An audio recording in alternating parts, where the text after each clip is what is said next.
Hello student, आज आपण इथे एक न्यू टॉपिक स्टडी करूया जो की आहे ill effect of junk food. So let's start the topic. So what is the ill effect of junk food? आता ill effect of junk food म्हणजे जसं हार्मफुल इफेक्ट काय कॉज होऊ शकते जंक फूड खाल्ल्यामुळे. आता जंक फूड म्हणजे जसं फास्ट फूड झालं, पिझ्झा, बर्गर झालं, तर यामुळे काय काय कॉज होऊ शकते. जसं इमेजमध्ये दाखवलेलं आहे की जंक फूड कोणते कोणते आहे बा.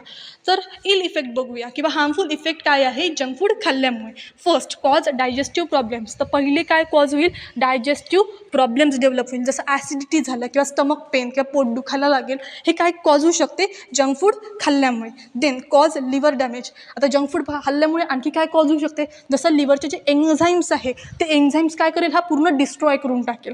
ठीक आहे, त्याच्यामुळे लिव्हर डॅमेज पण होऊ शकते. Then can cause kidney disease. आणखी काय कॉज होऊ शकते, जसं किडनी डिसीज वगैरे आहे ते पण कॉज होण्याचे चान्सेस राहील. Then increase the risk of heart disease. आता हार्ट डिसीज कसं कॉज होईल, जसं फॅटी ॲसिड्स आहे, हाय डेन्सिटी लिपोप्रोटीन झालं, फॅटी ॲसिड झालं, हे कशासाठी रिक्वायर्ड आहे, आपल्या बॉडीमध्ये जर गेलं तर हार्ट अटॅक म्हणजे लिपिड जर जास्त झालं आपल्या बॉडीमध्ये तर हार्ट अटॅक पण येण्याचे चान्सेस राहू शकते. म्हणजे हार्ट डिसीजचा रिस्क आहे. ठीक आहे.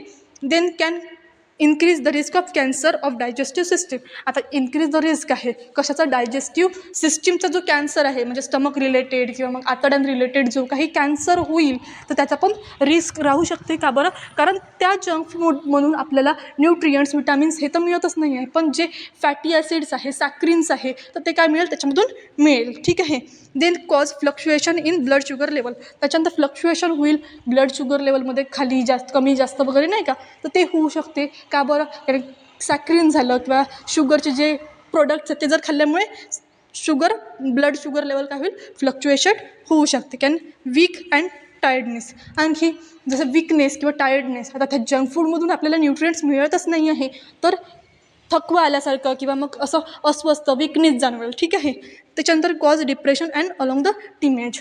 अजून काय होईल, जसं टीनेजमध्ये काय होऊ शकते, डिप्रेशन कॉज होऊ शकतं. तर हे सगळे कशा रिलेटेड होतं, ill effect of junk food किंवा मग harmful effect of junk food. ठीक आहे. थँक्यू.